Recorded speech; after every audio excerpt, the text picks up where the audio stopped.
정말 헌법 정신에 충실한 지휘관인지 아닌지를 걸러내는 것이 그 고급 지휘관의 경우라면은 국회의 인사청문회일 텐데 지금까지는 이제 합참의장만 했어요. 근데 이게 각군 총장까지 좀 확대하고.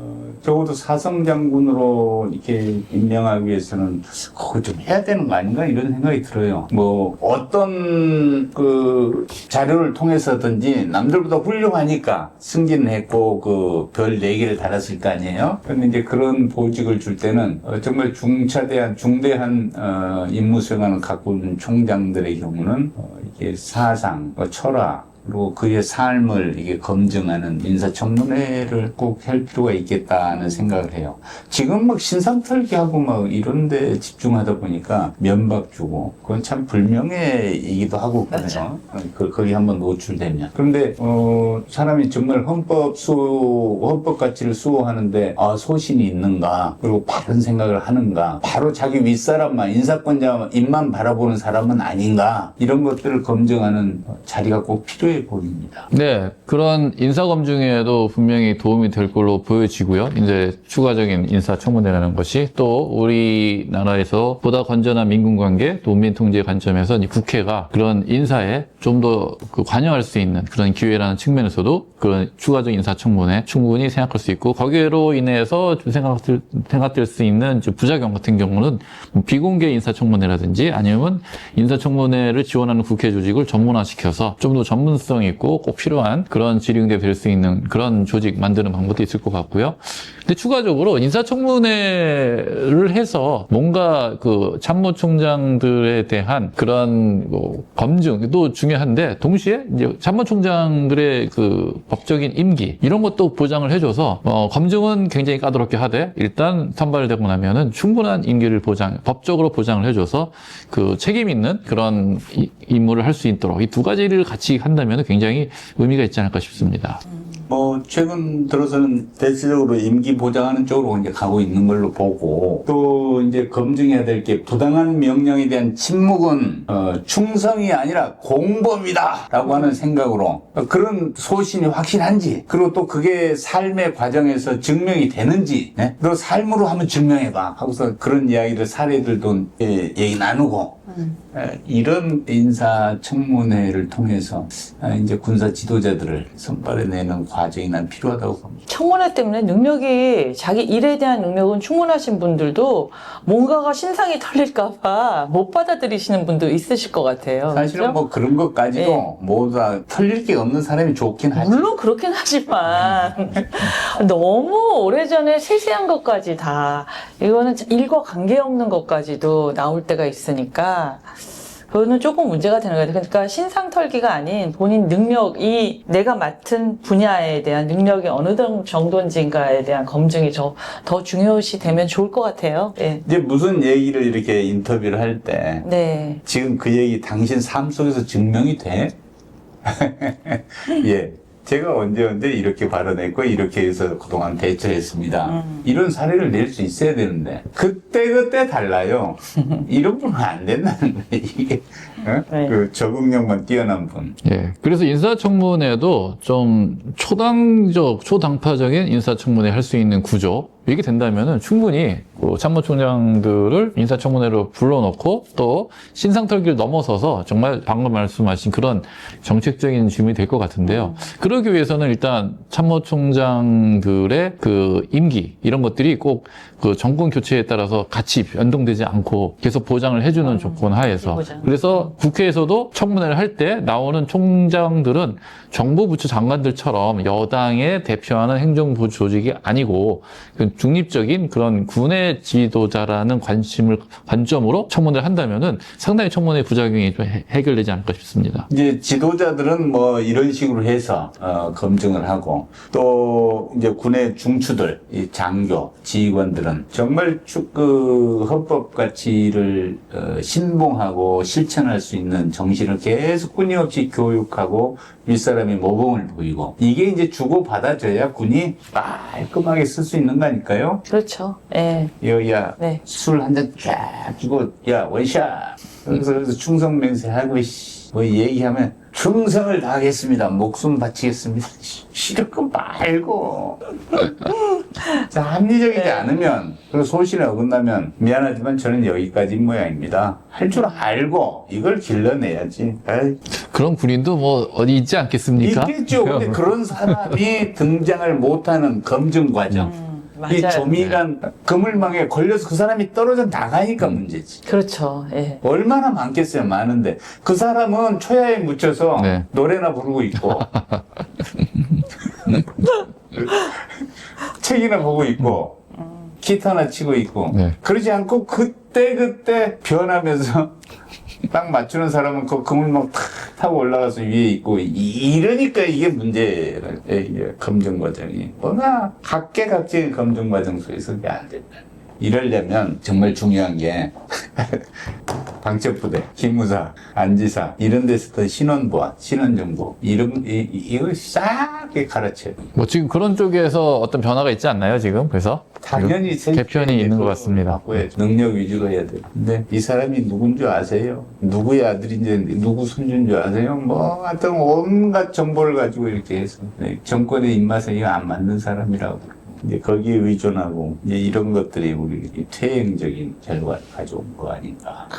결사를 만들고 카르텔을 만들고 오늘 여기서 나는 얘기 쉿 맹세하고 아유 참.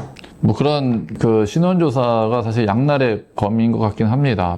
과거에 이제 방첩이라든지 이런 것 때문에 존재했던 거고요. 뭐 그런 분명히 그런 효과도 있을 텐데 이제 그것이 어떻게 쓰여지느냐가 이제 큰 문제가 됐던 것 같습니다.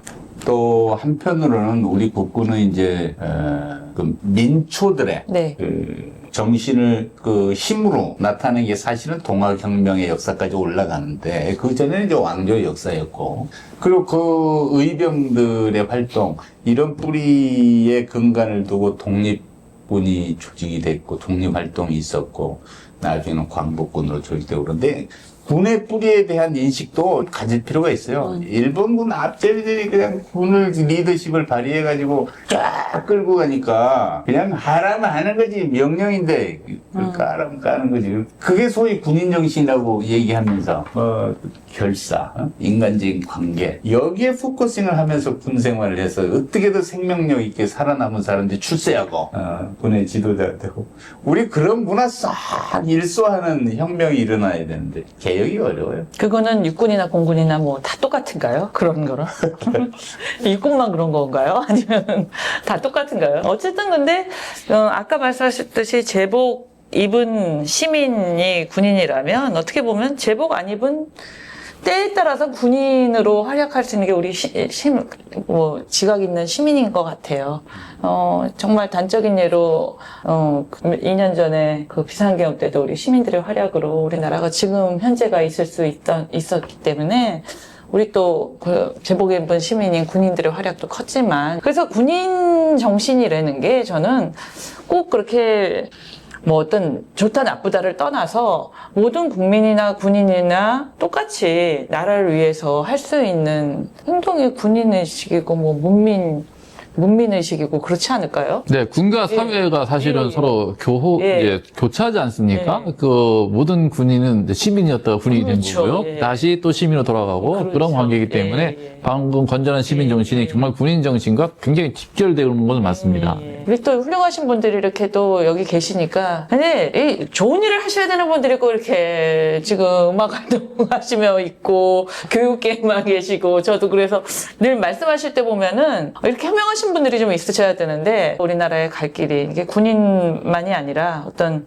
지각 있는 지도자들이 나와야 될 것 같은데 아유 훌륭하게 되실 분이 또 계십니다. 두 분 다 훌륭하신 분들이 옆에 있으셔가지고 네. 예. 뭐 우리나라 역사에서 보면은 이렇게 이제 군인 출신들의 어떤 그런 그 정권에서 네. 그런 정치적인 영향력 이런 것들이 이제 역사에 존재하는데 사실 그 전 세계적인 이 민주주의 역사를 놓고 봤을 때 이 개발 독재라고도 하는데요. 이제 대부분 저개발 국가 또 식민지를 벗어난 국가가 민주화를 가는 과정에서 비슷한 상황이 굉장히 많았던 것 같아요. 이 군부 쿠데타도 많았고 이제 군인 독재도 많았는데 특이한 점은 그런 가운데 이 경제 성장이나 민주주의 사회 달성한 국가가 굉장히 드문데 그 중에 하나가 이제 한국이었던 것이고요. 그런 의미에서는 그 한국 개발 독재는 상당히 독특한 과정을 거쳐왔다 이렇게 볼 수 있어서 굉장히 많은 시민들의 노력도 있었고 군인들도 최소한 다른 제3세계의 독재 군인들과 좀 다른 면도 있었던 것 같아요. 이런 것들이 합쳐져서 오늘날 이 시기가 왔고 이 기회를 우리가 좀 잘 유지를 해서 앞으로 더 좋은 훌륭한 민주사회를 만들어야 될 것 같습니다. 민주주의가 이제는 더 한 단계 발전할 수 있는 기회가 온 것 같은데 앞으로 그래서 지금 현재 이렇게 지금 예전에 그 젊을 때 사관생도 시절을 다 겪으신 분들이 지금 이렇게 앞서가는 대한민국을 위해서 좋은 말씀을 하고 계시니까 뭔가 좀 새로운 더 발전 가능성이 있지 않을까 싶은데. 그리고 김 장군님은 그 캐리어 중에 공군대학 총장도 하셨죠? 네, 그렇습니다. 그러니까 장교들 교육 과정에서 이제 뭔가 메시지를 자꾸 던지는 걸 하셨을 거예요. 네, 그렇죠. 네. 근데 정말 바르게 이게 정신을 바르게 갖고 이제 우리 군대 리더들로 잘할 수 있도록 앞으로도 많이 이끌어 주세요. 이 사회에 나와서 하는 일이 더 중요할 수 있습니다. 네, 사회에서 뭐 기여할 수 있는 부분을 찾아서 열심히 기여하도록 그리고 하겠습니다. 이번에 서한군이 국가안보 포럼에 중책을 맡으셨다면서요? 네, 전략 기획이나 이런 부분에 대해서 좀 더 기여할 수 있는 방향을 찾도록 하겠습니다. 저는 총장님이라 그러면 굉장히 무서울 줄 알았는데 너무 좋으세요. 목소리도 그러시고 그래서 지금 그 프로필이 느껴지지 않을 정도로 그러시는데 아무튼 너무 지금 이 문민정부 때 딱 좋은 역할을 해주실 것 같은데 앞으로 군대 개혁이나 사관학교 통합이나 뭐 여러 가지 문제에 대해서 우리 김광진 장군님이 좋은 말씀을 많이 해주시지 않을까 싶어요. 우리 나라를 위해서. 네, 저는 그 공군대학에 있을 때도 그렇고 이렇게 많은 이제 각급 지휘관들이 이제 교육을 받으러 공군대학도 오고 하는데